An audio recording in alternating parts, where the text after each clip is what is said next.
नमस्कार साथियों, आपका स्वागत है हमारे YouTube चैनल ग्लांस एकेडमी पर।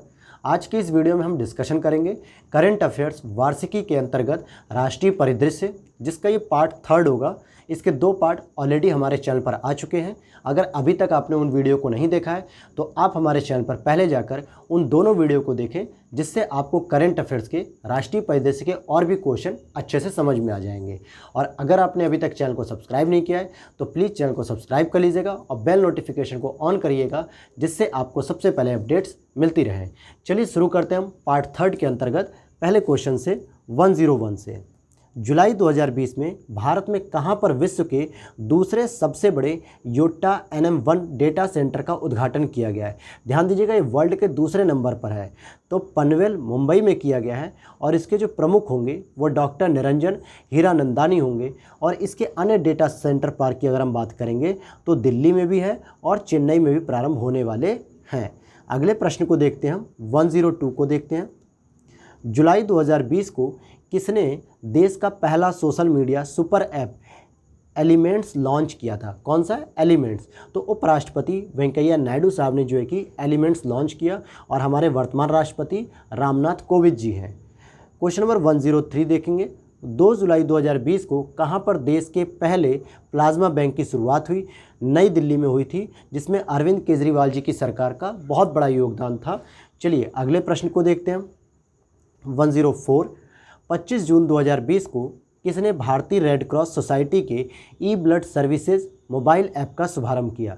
कौन सा ई ब्लड सर्विसेज मोबाइल ऐप का?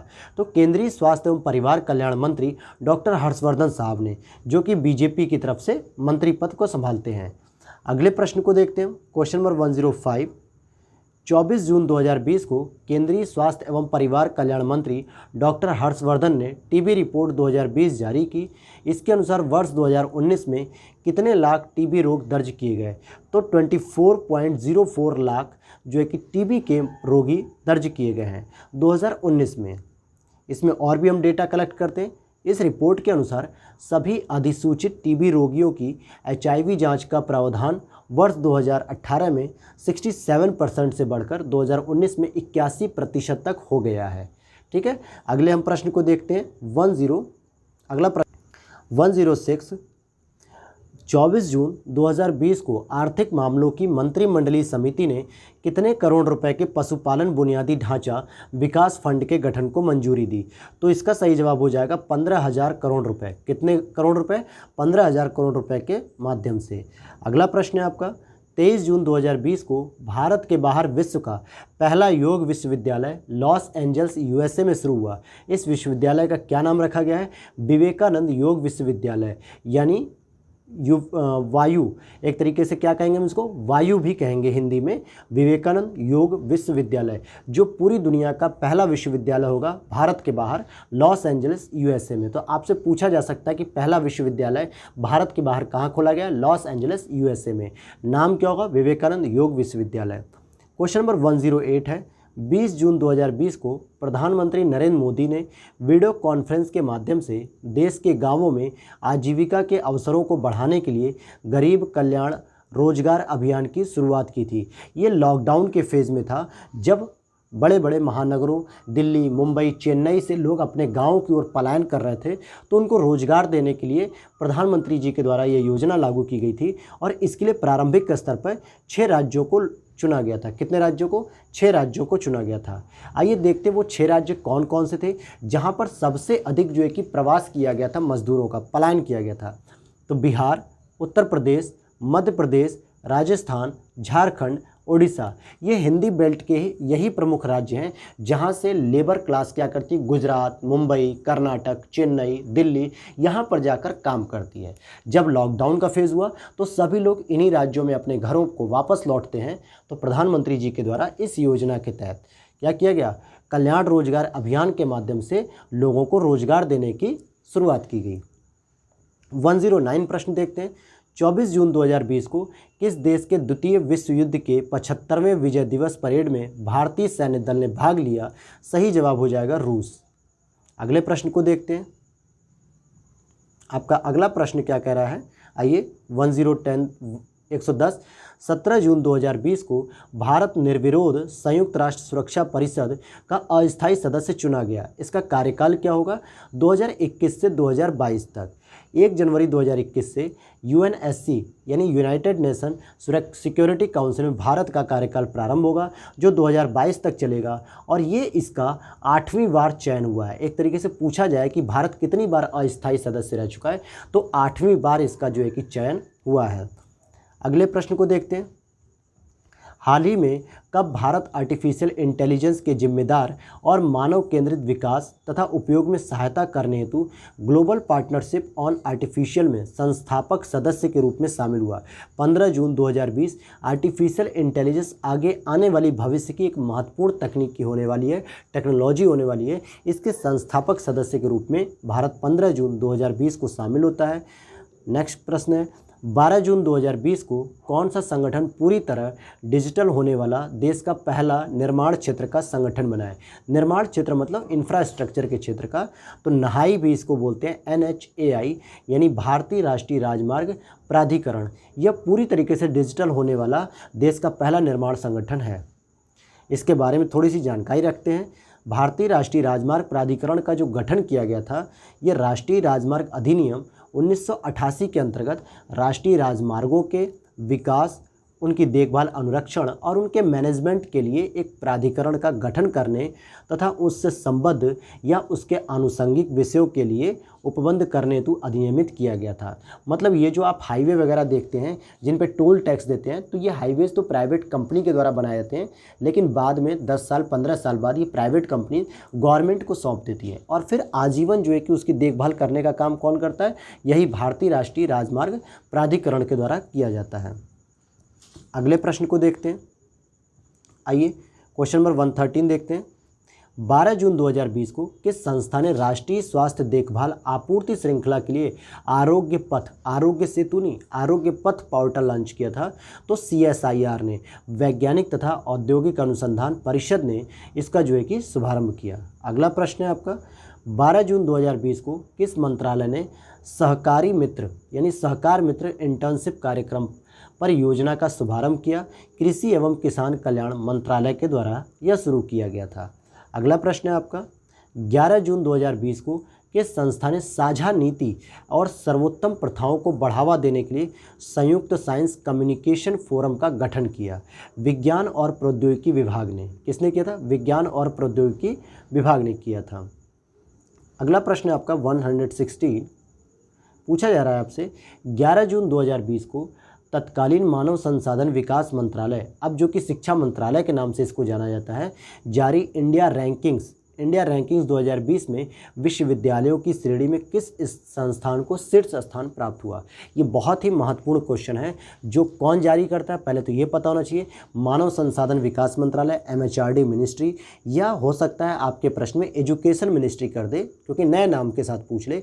इंडिया रैंकिंग्स, जिसमें आपके IISc यानी इंडियन इंस्टीट्यूट ऑफ साइंस, भारतीय विज्ञान संस्थान बेंगलुरु को सर्वश्रेष्ठ स्थान क्या हुआ? प्रदान हुआ है। और भी देख लेते हैं इससे संबंधित जानकारियाँ। इंडिया रैंकिंग्स में अगर हम समग्र श्रेणी यानी कि कंप्लीट रूप से देखेंगे तो IIT मद्रास को सबसे पहला स्थान मिला है। मैनेजमेंट के क्षेत्र में अगर हम देखते हैं तो IIM अहमदाबाद को शीर्ष स्थान प्राप्त हुआ है। कॉलेज की लिस्ट में अगर हम देखेंगे तो मिरांडा हाउस एक बार फिर से नई दिल्ली का जो है यानी दिल्ली यूनिवर्सिटी से संबंधित है, सर्वोच्च स्थान प्राप्त किया है। और मेडिकल की श्रेणी में अगर हम बात करेंगे तो एम्स दिल्ली यानी अखिल भारतीय आयुर्विज्ञान संस्थान नई दिल्ली को शीर्ष स्थान प्राप्त हुआ है। चलिए इसको भी देख लेते हैं कि इसकी शुरुआत कब की गई थी। तो 29 सितंबर 2015 को राष्ट्रीय संस्थागत रैंकिंग रूपरेखा के तहत इसकी शुरुआत की गई थी MHRD मिनिस्ट्री के द्वारा। अगला प्रश्न है, 7 जून 2020 को भारतीय खाद्य सुरक्षा, संरक्षा एवं मानक प्राधिकरण यानी फसाई जिसको हम बोलते हैं, आप हर एक खाने वाले पैकेट्स पे चाहे चिप्स, बॉटल या कोई भी आप खाने का पदार्थ लेंगे उसके किनारे पर या पीछे साइड में ये चीज़ जरूर लिखी होगी के द्वारा 2019-20 के लिए खाद्य सुरक्षा सूचकांक जारी किया गया है। इस सूचकांक में बड़े राज्यों में किस राज्य को शीर्ष स्थान प्राप्त हुआ है? तो सही जवाब हो जाएगा गुजरात को। किसको दिया गया है?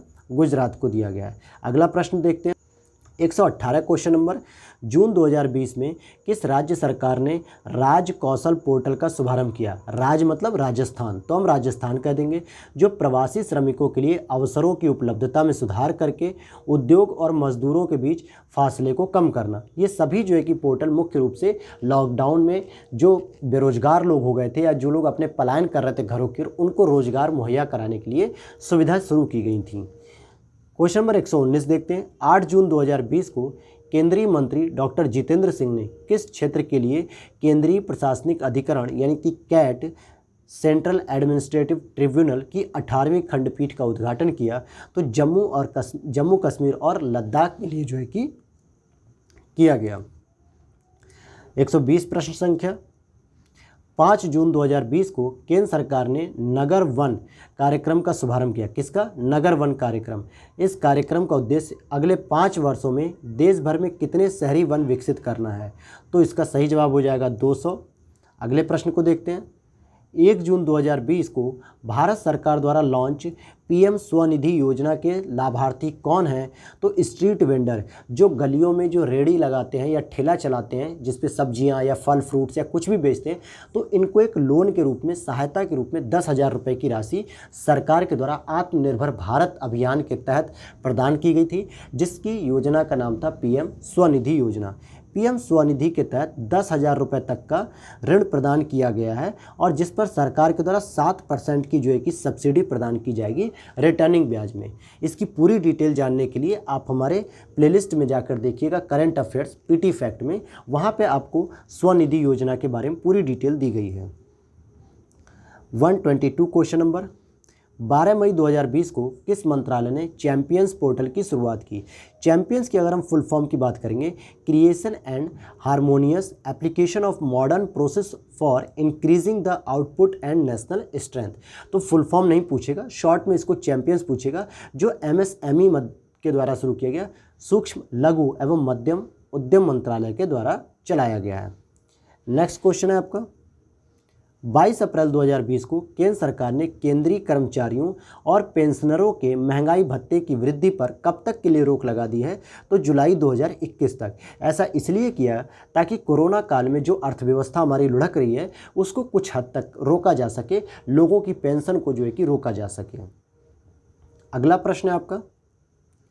22 अप्रैल 2020 को उच्चतम न्यायालय ने किस राज्य में अनुसूचित जनजाति क्षेत्रों में एसटी को 100% आरक्षण को असंवैधानिक घोषित किया? सही जवाब हो जाएगा आंध्र प्रदेश। यानी सुप्रीम कोर्ट ने एसटी कैटेगरी को जो 100% रिजर्वेशन देने की जो मान्यता थी उसे असंवैधानिक घोषित कर दिया है। आंध्र प्रदेश में ऐसा काम हुआ है। अगला प्रश्न है आपका 125। 18 अप्रैल 2020 को केंद्रीय संस्कृति मंत्री स्वतंत्र प्रभार जिसके पास है प्रहलाद सिंह पटेल ने नई दिल्ली में अमूर्त सांस्कृतिक विरासत की राष्ट्रीय सूची जारी की। इसमें कितने को यूनेस्को द्वारा मानवता की अमूर्त सांस्कृतिक विरासत के रूप में मान्यता प्रदान की गई है? तो मानवता की किसमें? अमूर्त सांस्कृतिक विरासत, सांस्कृतिक पे ध्यान दीजिएगा। तो 13 विरासत को मान्यता प्रदान की गई है। अगले प्रश्न को देखते हैं हम। हमारा अगला क्वेश्चन है 126। 17 अप्रैल 2020 को केंद्रीय कृषि एवं किसान कल्याण मंत्री नरेंद्र सिंह तोमर ने किसान रथ मोबाइल ऐप लॉन्च किया। इस ऐप की टैगलाइन क्या है? किसान का अपना वाहन। और इसी से संबंधित एक प्रश्न आपको हमने इसी वीडियो में शुरू में कराया है, आप उसमें देखिएगा कि किसान रथ किस मंत्रालय के द्वारा शुरू किया गया है। तो किसान का अपना वाहन, ये इसकी टैगलाइन रहेगी। अगले प्रश्न को हम देखते हैं। 6 अप्रैल 2020 को केंद्रीय मंत्रिमंडल ने संसद अधिनियम 1954 के तहत सदस्यों के वेतन भत्ते और पेंशन में कटौती हेतु संशोधन के अध्यादेश को मंजूरी प्रदान की थी। इस मंजूरी के तहत सभी सांसदों के वेतन भत्ते और पेंशन में 1 वर्ष तक कितने प्रतिशत की कटौती की बात की गई थी कि 1 वर्ष तक पूरे पैसे काटे जाएंगे? सही जवाब हो जाएगा 30% तक की इसमें कटौती की गई थी। अगला प्रश्न है आपका 31 मार्च 2020 को किस मंत्रालय ने देश के विभिन्न भागों में फंसे विदेशी पर्यटकों की सहायता के लिए स्ट्रैंडेड इन इंडिया पोर्टल का शुभारंभ किया। तो ये पर्यटन मंत्रालय के द्वारा किया गया था कि जो दूसरे देशों में फंसे हुए जो भारतीय नागरिक थे जो अपने देश को वापस लौटना चाह रहे थे, तो स्टैंडर्ड इन इंडिया पोर्टल, इसकी शुरुआत की गई थी पर्यटन मंत्रालय के द्वारा, विदेश मंत्रालय नहीं, पर्यटन मंत्रालय। अगले प्रश्न को अगर हम देखते हैं, क्या है अगला प्रश्न? 26 मार्च 2020 को केंद्रीय वित्त, हमारा अगला प्रश्न है 26 मार्च 2020 को केंद्रीय वित्त एवं कारपोरेट कार्य मंत्री निर्मला सीतारमण ने गरीबों के लिए प्रधानमंत्री गरीब कल्याण योजना के तहत कितने लाख करोड़ रुपए के तहत पैकेज की घोषणा की है? तो 1.70 लाख करोड़ रुपए की घोषणा की गई है। अगले प्रश्न को देखते हैं, 6 मार्च 2020 को किस देश को हिंद महासागर आयोग में 5वें पर्यवेक्षक के रूप में प्रवेश मिला है? तो भारत को दिया गया। किसको दिया गया? भारत को 5वें पर्यवेक्षक के रूप में। अगला प्रश्न है आपका, 25 फरवरी 2020 को कौन सा राज्य एकीकृत वाहन पंजीकरण लॉन्च करने वाला देश का पहला राज्य बन गया है? मध्य प्रदेश इसका सही जवाब होगा। अगला प्रश्न है आपका, फरवरी 2020 में कौन सा राज्य 100% LPG कवरेज करने वाला देश का पहला राज्य बन गया है? तो आइए इसका सही जवाब हो जाएगा हिमाचल प्रदेश। हिमाचल प्रदेश में 100% LPG गैस का जो है कि कवरेज प्राप्त कर लिया गया है। अगर आप इसकी PDF चाहते हैं तो हमारे टेलीग्राम चैनल से ज्वाइन हो जाइए, वहाँ पर इसकी PDF भी आपको मिलेगी और समय समय पे वैकेंसीज़ की, exam oriented, test series oriented बहुत सारे क्वेश्चन की आपको अपडेट्स मिलती रहती हैं। इसलिए आप लोग अभी टेलीग्राम चैनल को ज़रूर ज्वाइन कर लीजिएगा, लिंक उसका डिस्क्रिप्शन बॉक्स में दिया गया हुआ है। अगले प्रश्न को देखते हैं, 20-21 फरवरी 2020 के मध्य पहला भारत बांग्ला पर्यटन उत्सव कहाँ संपन्न हुआ था? फोकस करिएगा, पहली बार जो है कि भारत बांग्ला पर्यटन उत्सव हुआ था अगरतला त्रिपुरा में। अगला प्रश्न है आपका, 21 फरवरी 2020 को कहाँ पर देश के पहले तैरने वाली जेटी और आव्रजन सुविधा केंद्र का उद्घाटन किया गया? तो पणजी, गोवा में किया गया, जो क्या है, गोवा की राजधानी है पणजी। अगले प्रश्न को देखते हैं, फरवरी 2020 में द इकोनॉमिस्ट इंटेलिजेंस यूनिट द्वारा जारी world wide education for the future index में फिनलैंड को शीर्ष स्थान प्राप्त हुआ है। इस सूचकांक में भारत को कौन सा स्थान प्राप्त हुआ? तो 35वां स्थान प्राप्त हुआ इकोनॉमिक इंटेलिजेंस यूनिट के द्वारा world wide education for the future index. अगला प्रश्न है आपका, 14 फरवरी 2020 को केंद्रीय सड़क परिवहन एवं राजमार्ग मंत्री नितिन गडकरी ने किस शहर के मध्य देश की पहली अंतर शहर इलेक्ट्रिक बस सेवा शुरू की है? तो मुंबई से लेकर पुणे तक इलेक्ट्रिक बस सेवा जो है कि देश की पहली ये अंतर शहर सेवा, अंतर शहर का मतलब एक शहर से दूसरे शहर में, लेकिन वो दोनों ही शहर भारत के अंदर होंगे। अगला प्रश्न है आपका, 6-7 फरवरी 2020 के मध्य समुद्री सुरक्षा सहयोग पर चौथा पूर्वी एशिया शिखर सम्मेलन कहाँ संपन्न हुआ? चेन्नई, तमिलनाडु में। कौन सा? चौथे नंबर का था ये और पूर्वी एशियाई शिखर सम्मेलन था।